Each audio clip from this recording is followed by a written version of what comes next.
Hello, good evening, everyone. My name is Baby Phillips. Good evening. Good evening. Thank you.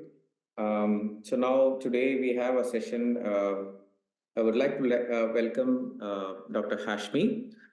She's an associate professor in finance with more than 16 years of experience. She holds a doctorate in finance, in banking with a lot of practical insights.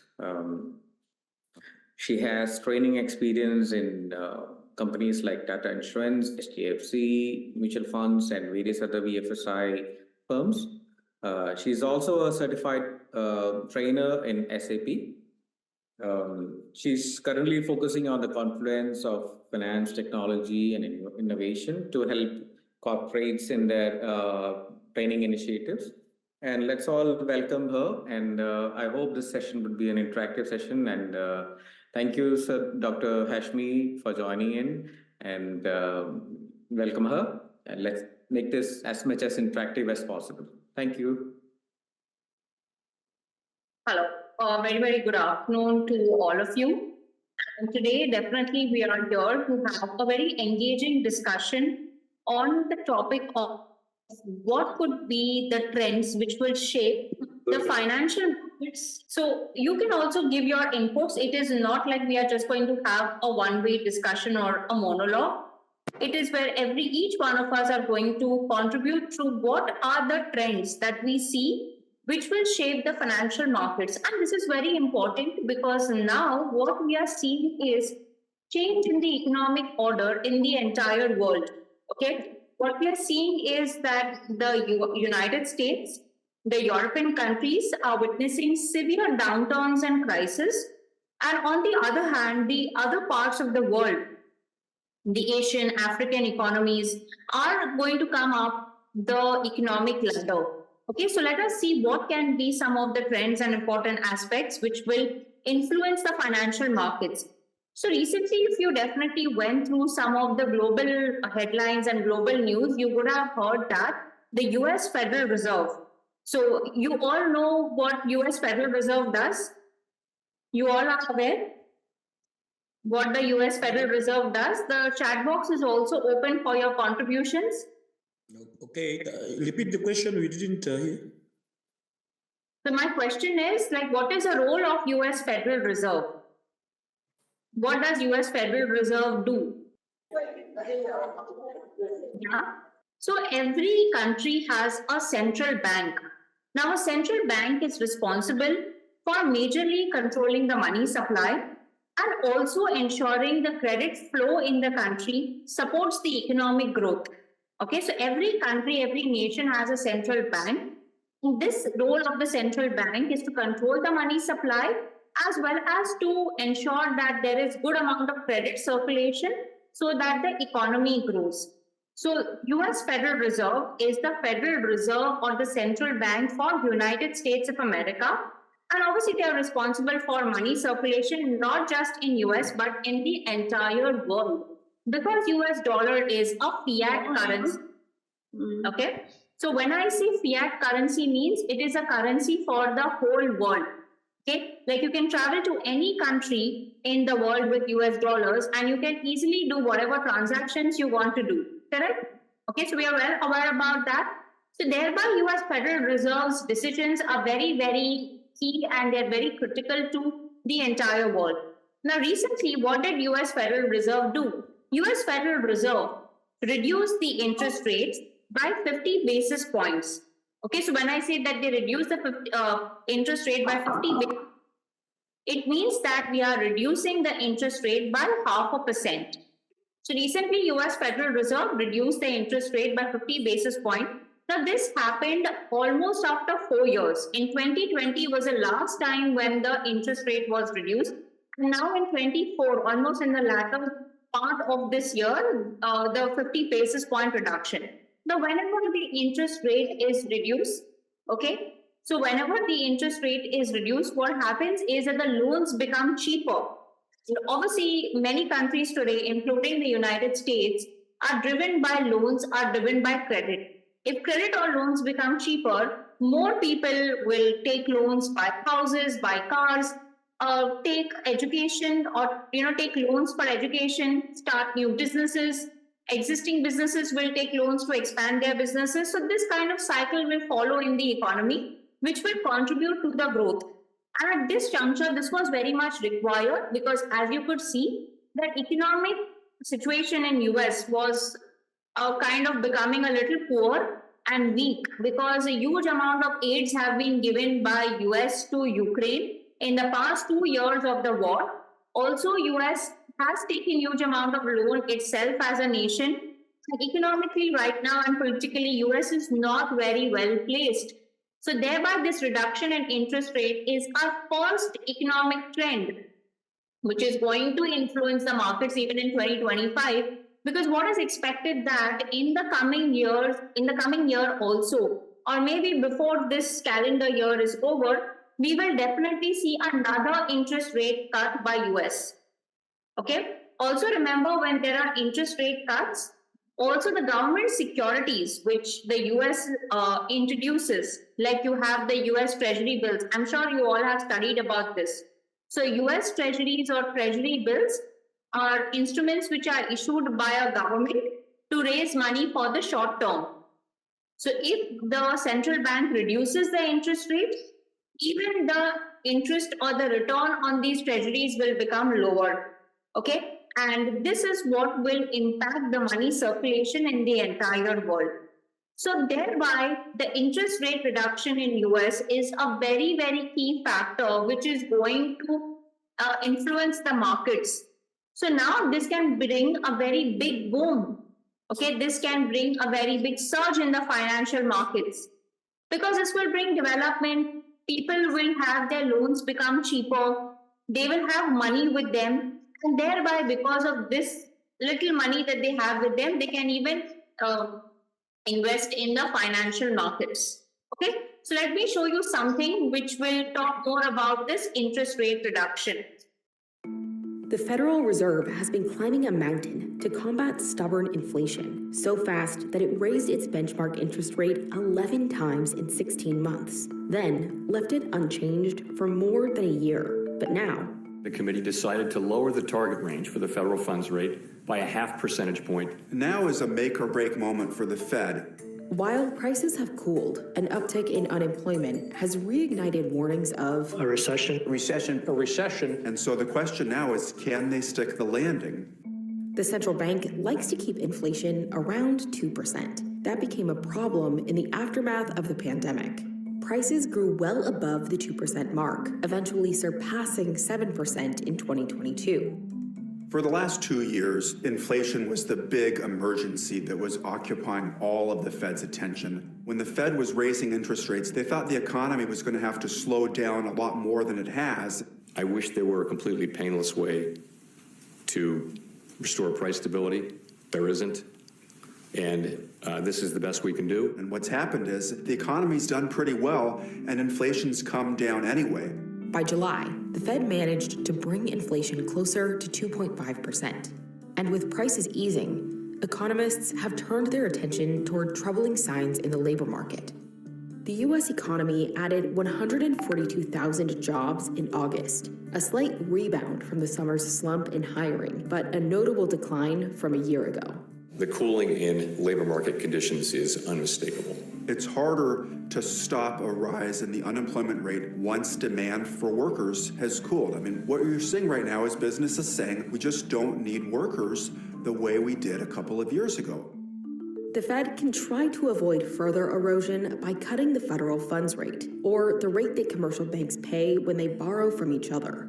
Those cuts, in turn, can lead to reduced rates on loans, meaning lower borrowing costs for consumers in the form of mortgages, car loans, and credit cards. They can also create an incentive for businesses to invest in expansion and hiring. The Fed can cut interest rates for two reasons. One would be you're actually trying to stimulate the economy. You could also cut interest rates, including in the current situation, just because they don't need to be as high as they've been. You don't need to slow down the economy as much as you had over the past year or two when inflation was much higher.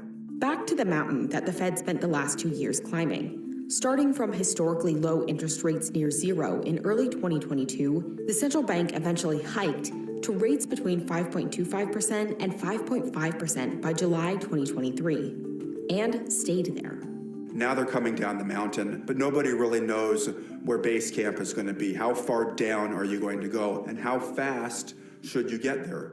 Fed officials have largely agreed on the path forward since June 2022, but in recent months, 2 routes down to base camp have emerged. Earlier this year, you heard a lot of people saying, look, this economy's doing all right. The economy's adding jobs. The unemployment rate is at a historically low level. Why rush this? You have a Fed Governor, Mickey Bowman, the Kansas City Fed President, Jeff Schmidt, saying, I still believe quite strongly that we really need to trend this inflation number towards 2. It has to be sustainable. The danger is that if the labor market starts to weaken a little bit more, it could weaken a lot more, and then you're having to cut more aggressively. The other camp argues more aggressive rate cuts could preempt a serious decline in employment. Now that you have the labor market slowing down, these people are saying, let's get ahead of this. Let's not have a recession that isn't necessary to finish the job on inflation.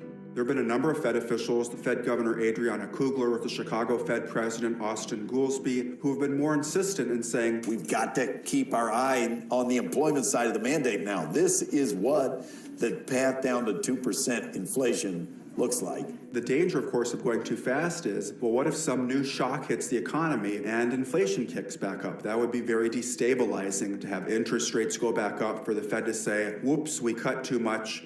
We need to start climbing this mountain again. The Fed announced at its September meeting that it would cut rates by 50 basis points, starting on a faster path down the mountain.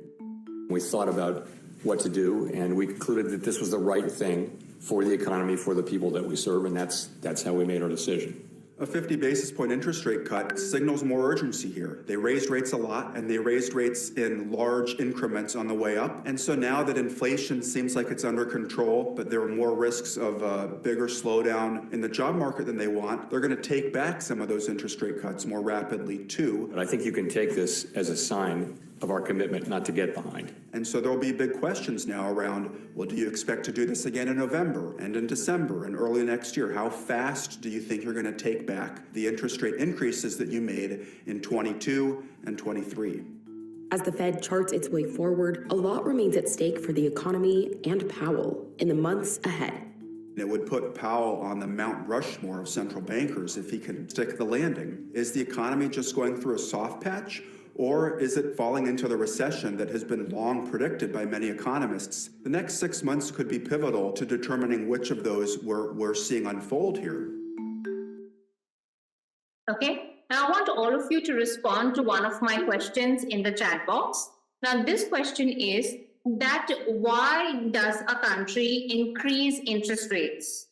Okay, why does a country increase interest rates? You can all respond in the chat box. And why did US also increase interest rates in the past 2 years so significantly? What was the reason behind it? Why does a country's central bank increase interest rates, and why did US do so in the past 2 years? Because of what was the core reason?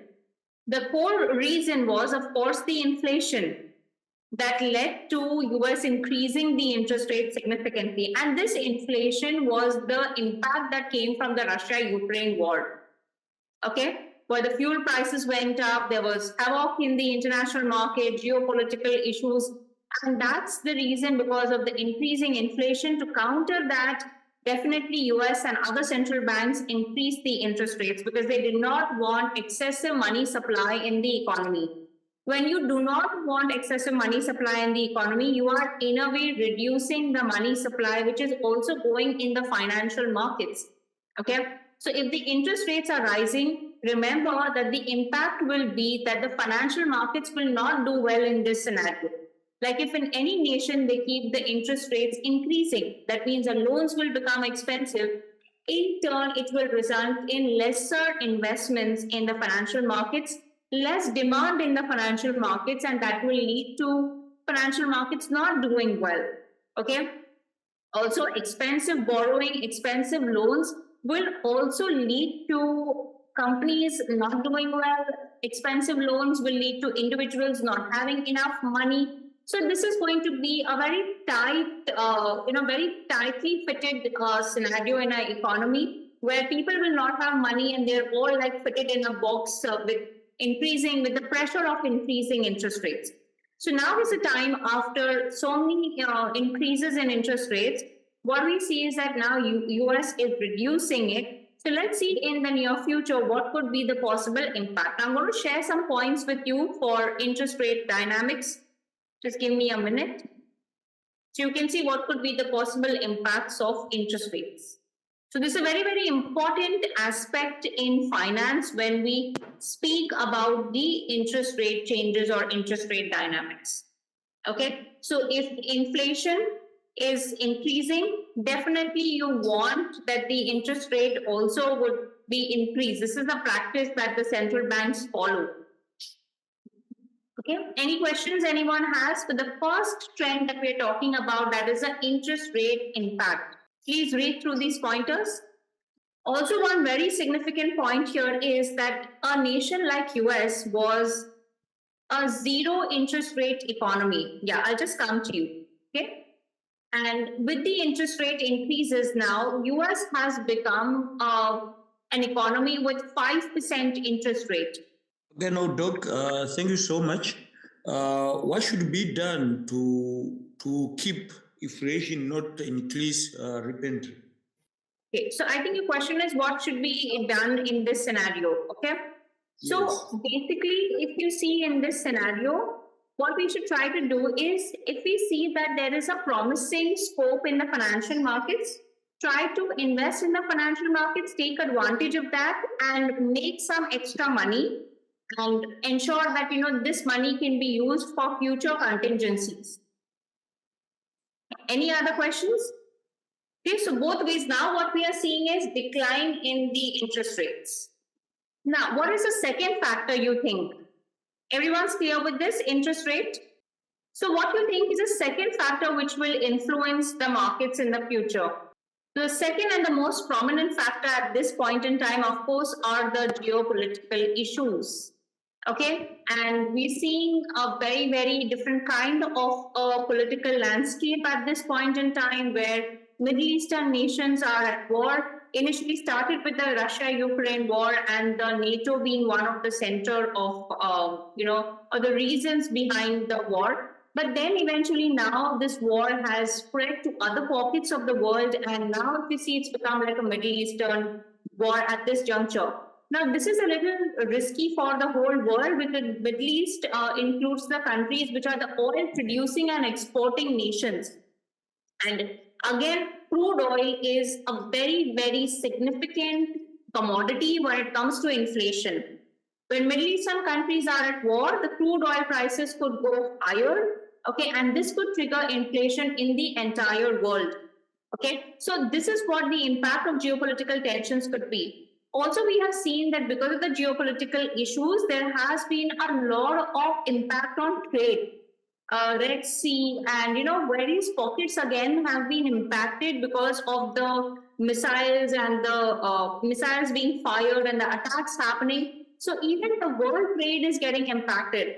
Also, Ukraine as a nation was an exporter of wheat, sunflower oil, and many other even items like ink. Okay, and this has impacted many countries across the world. In fact, Turkey went into severe food crisis after months after the Russia-Ukraine war. So we do see that all in all, geopolitical tensions, if they keep on continuing, if this Middle Eastern war keeps on continuing between Iraq and Israel, it is only going to trigger or increase the fuel prices, the crude oil prices in the international market, and that will again lead to inflation. And then again, that cycle, that because of inflation, there will again be an interest rate increase. There will again be the loans becoming expensive. And because of this, again, there could be a fear of recession. Okay, so somewhere we have to come up with a strategy. How do we combat and how do we abstain from these geopolitical issues?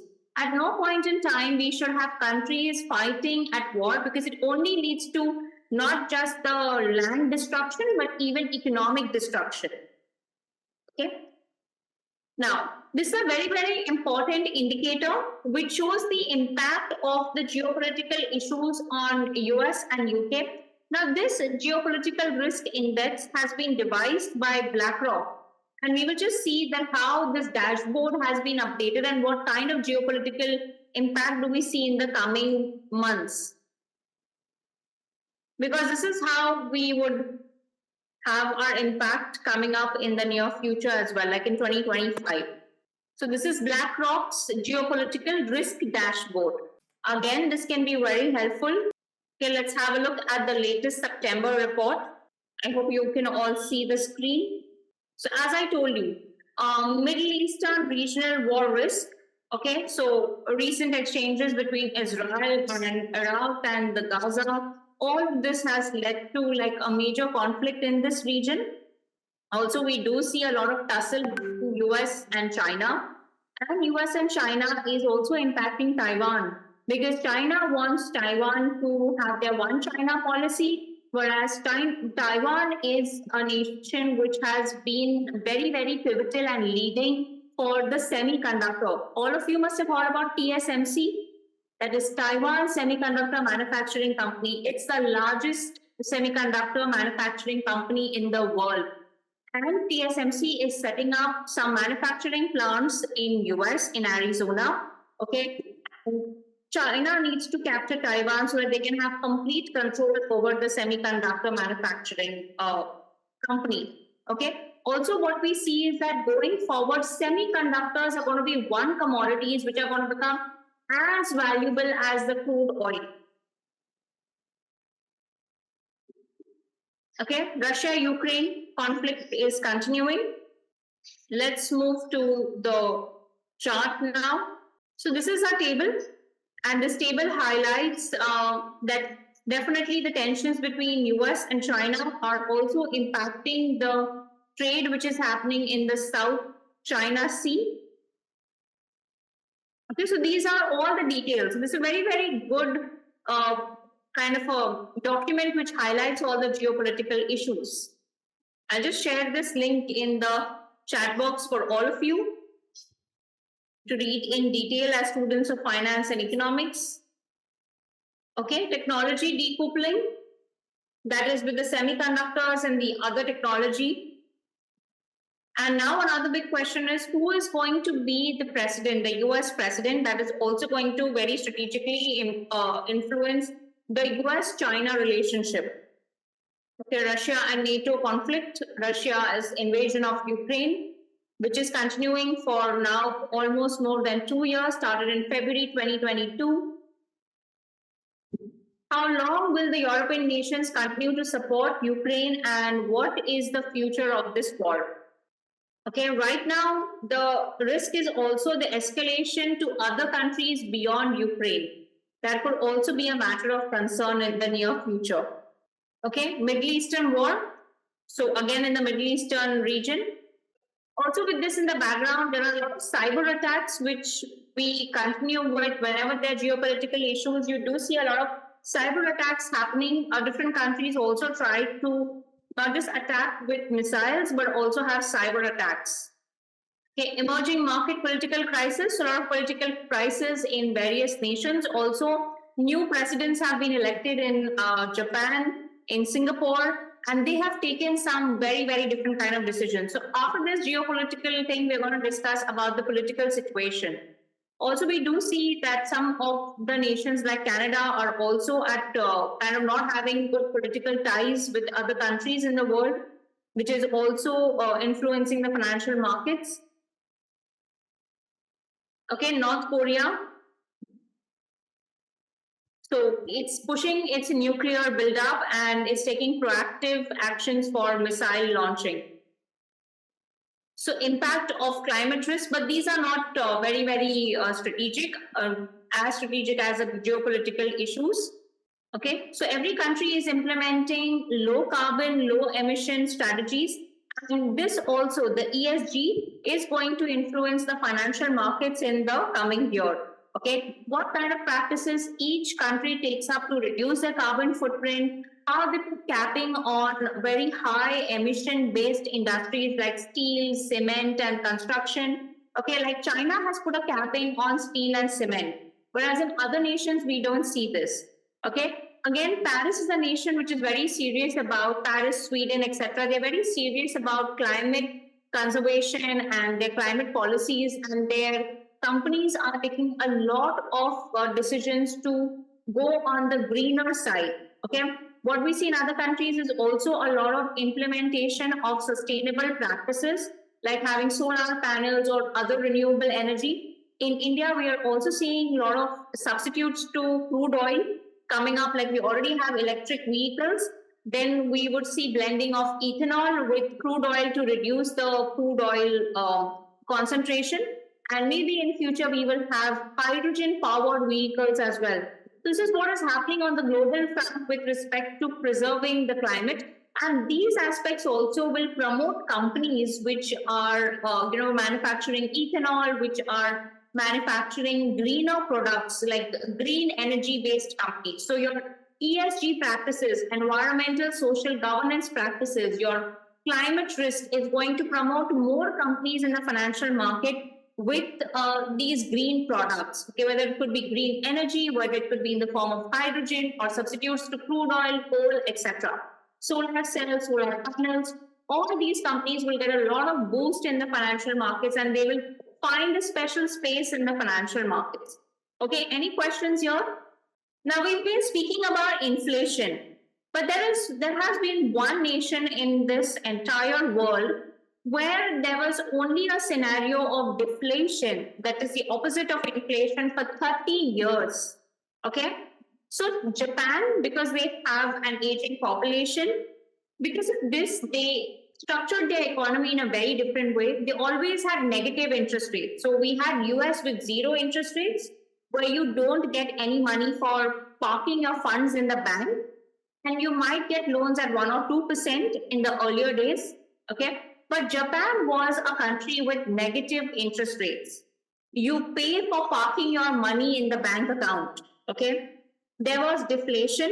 So that means if you have a bottle of water, like a 1 liter bottle of water, if it is costing $1, it will cost $1 itself for 30 odd years.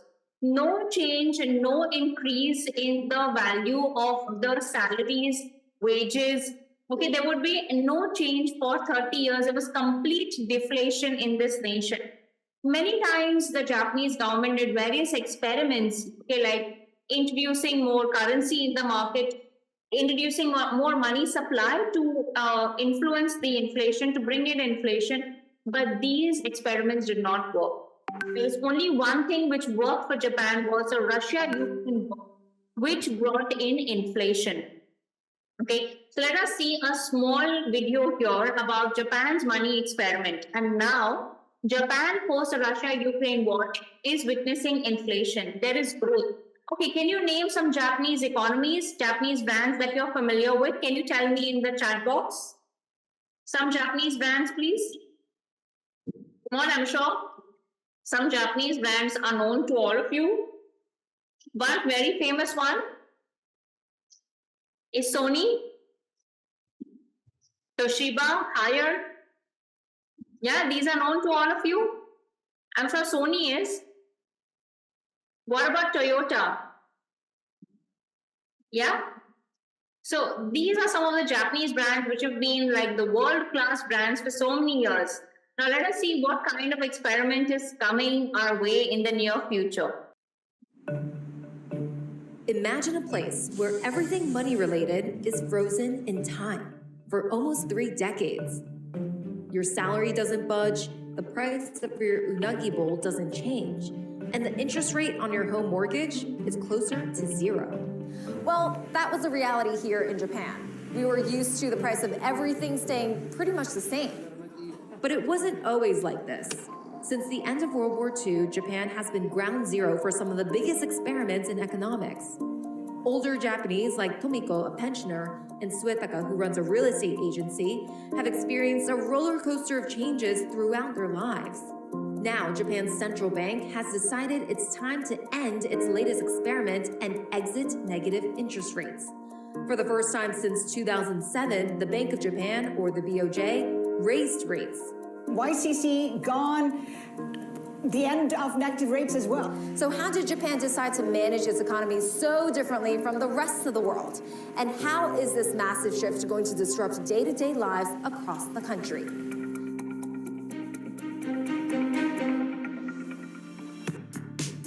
Japanese growth hasn't always been this stagnant. At one point, the economy was growing so fast that it looked like it was about to overtake the US as the world's biggest. Taro Kimura covers the Japanese economy for Bloomberg Economics. Before, he used to work at the BOJ, so here he is with a mini history lesson. After the post-war devastation, Japan achieved something called economic miracle from the 1960s to early 1970s. That growth was led by a huge domestic demand because the middle-class households were expanding. In the late 1980s, Japan's economy actually accounted for about 10% of world's total economy. 楽しかったよね。私たちの時にはそんなに困らなかったんですよね。結構お給料も良かったし、ボーナスも良かったので。それがずっと続くと思ってたわけです。紬の業者はビールで足を洗って歩きよったと言われるぐらいえらい景気が良かったわけですね。At the time, many were flush with cash and reckless spending was the norm. By the end of the 1980s, the stock market was on the up and up, hitting record highs. What was crazier was the real estate price. For example, the land price of Tokyo's Imperial Palace was said to be equivalent to the price of the state of California. Then the bust came. In the first of its shock moves, the BOJ sharply raised interest rates in 1989, trying to curb speculation and rein in inflation. So now this is another analogy. One which we saw in US where the interest rates were increased after the COVID during Russia-Ukraine war to combat inflation. And similar thing was done in Japan. So this is a practice that you can see across the world that whenever there is increase in inflation, we do see increase in interest rates happening. Okay? The government also introduced measures to cool the property sector. Nikkei stock price index fell to half of its peak value, and real estate prices also plunged that led to a long-term downturn. そういうバブルの時代、その当時買った人たちは一旦バブルが弾けた時にはすぐ倒産の決めにあったわけですね。バブルは所詮弾けるんです。いつかはですね。Authorities had tried to pump the brakes, but instead they sent the economy to a screeching halt. People in Japan didn't experience wage growth and inflation for about 3 decades. That means one generation for people. I myself, growing up in Japan, learned the concept of inflation from macroeconomic textbook.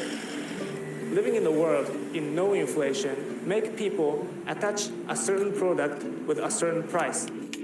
物も上がってないけど給料も上がってないがねというのは気づいてよその国と比較したときにこんなにも取り残されてしまったということですよね。A small amount of inflation can help drive economic growth by keeping money moving around. Most economies target relatively mild inflation of about 2%. But as you can see from the yellow, Japan's inflation stayed below that for a long time. As things got worse, the Bank of Japan followed the typical playbook for central banks, lowering interest rates. You can see the Fed, for example, slashed rates to cope with the fallout from the 2008 financial crisis. But the BOJ, for more than 20 years, kept at it with its almost flat line, but it didn't help lift the country out of deflation. In 2013, the BOJ decided to do something drastic again. It introduced the quantitative and qualitative easing policy, an unconventional move where they basically print a lot of cash and pump it into the market by aggressively buying Japanese government bonds. It was successful at first, but Japan faced deflation again a couple years later, so the BOJ went back to its box of tricks. In 2016, it adopted negative rates, a move that divided economists. The main goal was to deter saving and also punish banks that hoarded cash, but that didn't really work either. In response, the BOJ invented something called yield curve control. Yield curve control is an attempt that the BOJ controls not only short-term, but also the long-term rates, so that the businesses and households don't have to worry about too much fluctuation in interest rates. It could keep interest rates low by threatening to buy bonds without always having to actually buy them. That still didn't solve everything. Companies couldn't find enough profitable ways to invest their money in Japan. Many ended up looking abroad for better returns, so much so that Japan became the biggest foreign holder of U.S. Treasury.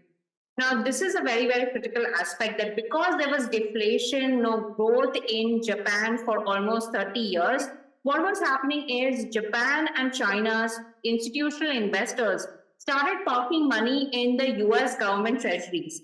And then US and China became two of the nations which used to heavily invest in US treasuries. Now what is happening is, now the scenario is reversing. Now in Japan there is growth. Okay, now Japan's stock exchange and financial market is doing well, and now US is not doing well. US is going into a recessionary phase. US is witnessing an interest rate curve. What we are seeing now is that Japan and China are withdrawing money from US treasuries. So there is kind of pulling out of money from the US markets, which is going to lead to further collapse in US financial markets. Okay, so Japan and Japanese investors who are invested previously in US treasuries, they are pulling out money from the US market, and they are planning to invest it into their own country, into their own nation. This is another concern which is going to shape the financial markets in Japan and US in the long run. Debt overtaking China. Suddenly, in 2022, all of that changed. Japan finally hit its 2% inflation target. The problem was what prompted it. First, it was higher energy costs due to the Ukraine war. And second, a weaker yen. The Bank of Japan continued easy monetary policy to stimulate the economy and even inflation. However, the other major central banks hiked rates in order to fight inflation. Eventually, it was external forces that pushed Japan toward ending its experiments.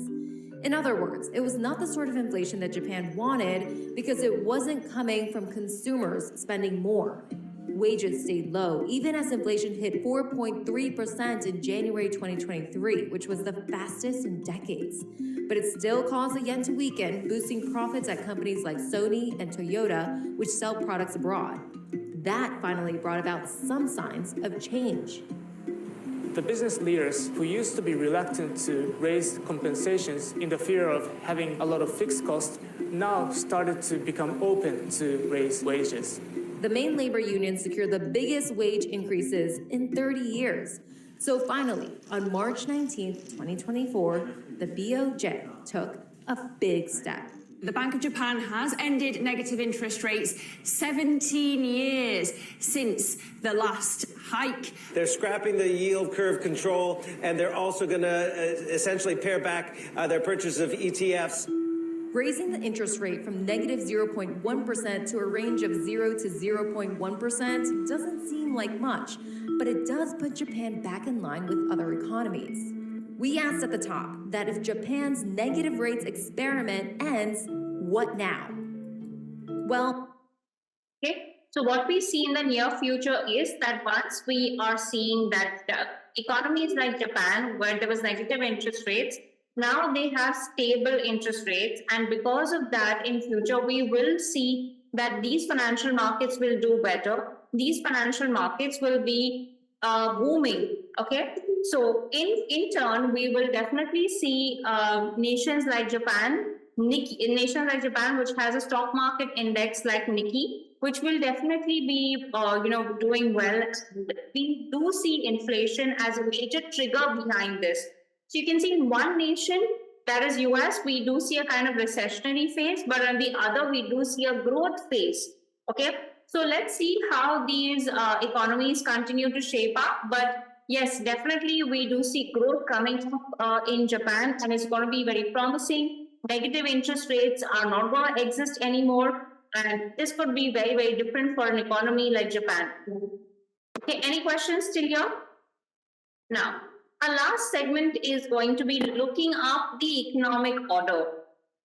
Okay, so this is the prediction which has been made, and we do see somewhere that right now, if you see, Japan is on number 4 position.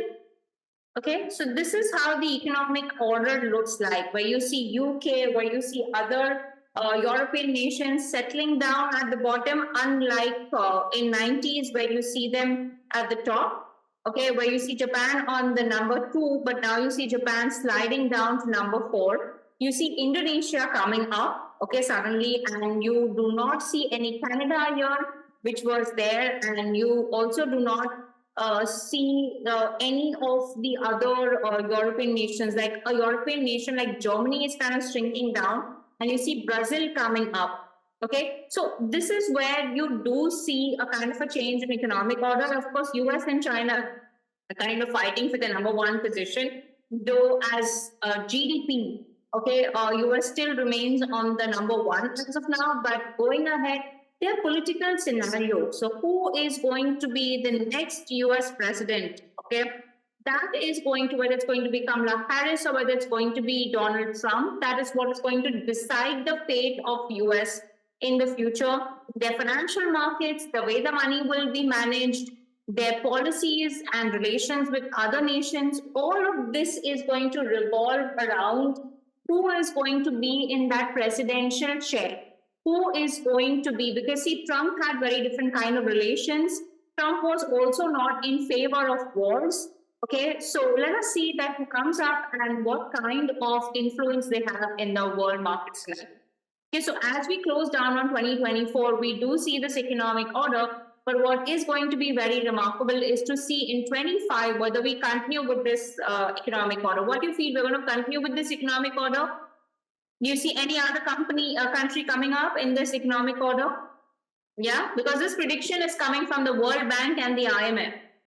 Okay, this is a prediction by 2040,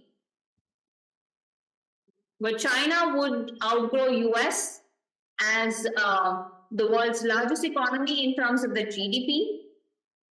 And then you have India, you again see like by 2040, UK coming up, because UK is now again not in good situation, and Japan sliding down.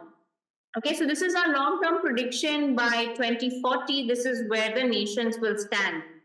Okay, so all in all, what are the trends? If you have to just boil it down to like 5 pointers, all in all, what are the trends which are influencing our financial markets? Firstly, inflation. Inflation is at the core. Crude oil prices, food crisis, okay, decisions by the existing governments, all this is leading to inflation, and the central banks are responsible for controlling this inflation. Also, there was a factor like earlier cryptocurrency used to trigger inflation because there was decentralized circulation of money. But however, now in most of the nations, we see that cryptocurrency investments are going down, their circulations are going down. The governments of different countries are also cracking down on cryptocurrency. Okay, like some countries have higher taxes, some countries are not encouraging it. Some countries and their government are introducing their own cryptocurrency, their own central bank digital currency. So with this, the decentralized circulation in cryptocurrency is kind of going down. Otherwise, that would be another segment from where there would be increased inflation in the economy. Okay, so right now the inflation is coming from all these other areas, which include your crude oil, which include your food prices, which include the policies by the government. And the second factor, the second takeaway, the influence is coming from the geopolitical issues, whether it is US, China, whether it is a Middle Eastern front. Okay, so it's coming from all these different areas. The third aspect that we see is nations like Japan, where they were investing heavily into US, China was investing heavily into US, but now they are backtracking. Now they're withdrawing money. Now they're investing in their own nations. We are also seeing some Asian countries which are doing much better, which are kind of growing, and maybe even African nations like Brazil. Also, you might have heard about a lot of cocoa cultivations emerging in Ghana, and Ghana becoming the next hub for cocoa cultivations. This could also make Ghana a very, very, coveted nation for cocoa cultivation. Okay, so this could also be another reason why there would be a lot of prosperity in the African belt. Also, African belt is extracting copper from recycled e-waste, and copper is heavily used in defense. Copper is heavily used in automobile production, and this is where the demand for copper will just increase in the coming years. In fact, more valuable than gold is going to be silver and copper. Okay, and gold is going to remain as a commodity for the central banks. The central banks, for the safety and security of the nation's economy, is going to park their money in gold. They are going to build upon the gold and the forex reserves. But more of the retail investors like you and me, we would prefer investing in silver, we would prefer investing in copper. So this is where we would see that along with the financial instruments like equity, the market will also move towards silver and copper. Okay. Next important thing is we are seeing interest rate changes happening. Okay, and this interest rate will influence the loans, will influence the financial markets, and in turn the circulation of money in the economy. Okay, so these are in simple terms the different trends which are going to influence, and climate risk is going to be the next financial risk for the whole world. How the countries come together to combat the financial risk, to build up the resilience against the climate risk. The companies like IKEA, okay, as you know, IKEA, everyone knows this very famous furniture manufacturing company. So IKEA has come up with this entire campaign of renewable energy. So along with furniture, they are even installing renewable energy in your homes. Okay, so this is the kind of trend that we will see in the near future coming in our financial markets. Quickly, before we close on, I'll just show you something for IKEA. Okay, and meanwhile, if you have any questions, you can raise your hand.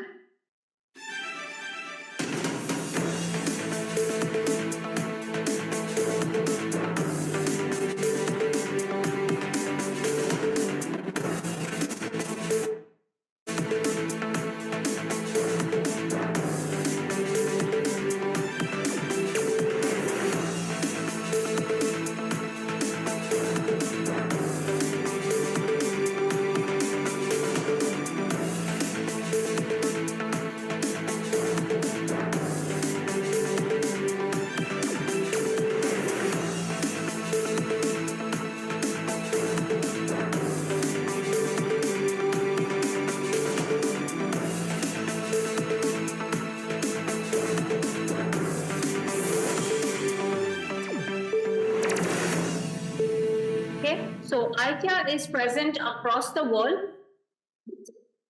And thereby, with these kind of initiatives by companies like IKEA, by companies like Apple, Google, we definitely see that renewable energy and climate resilience is going to influence. I'm sure a lot of you would prefer investing in such kind of companies which are taking these kind of decisions. Yeah, I think we will open now for questions.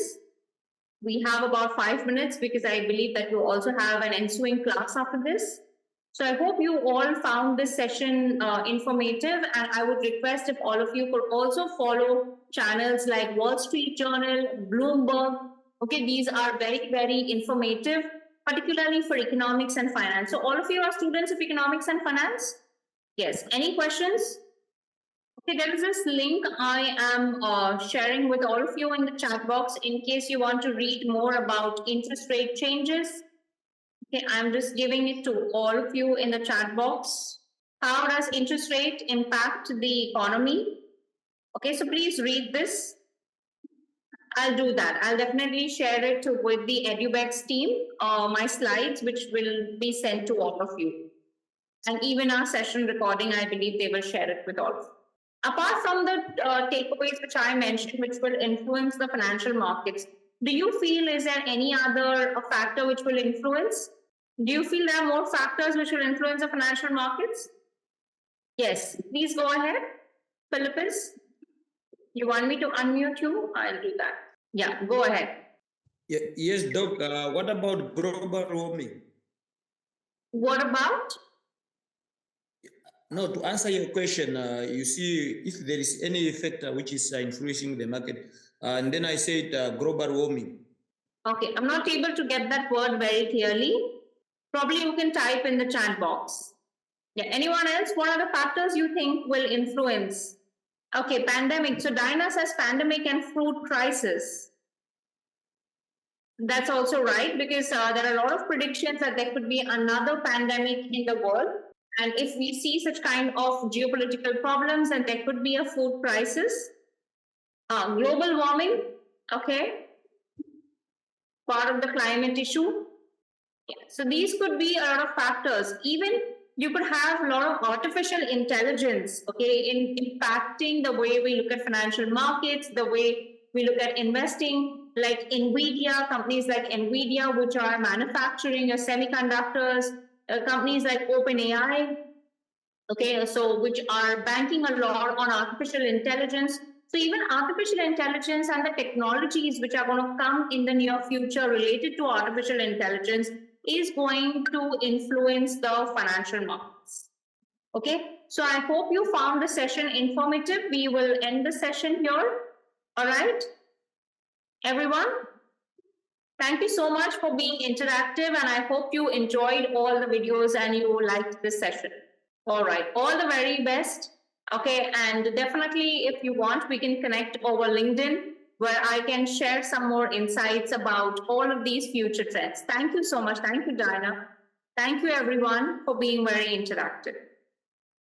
Please do go through the links and I will share the PowerPoint presentations with the team. Thank you. Bye-bye. Have a great evening.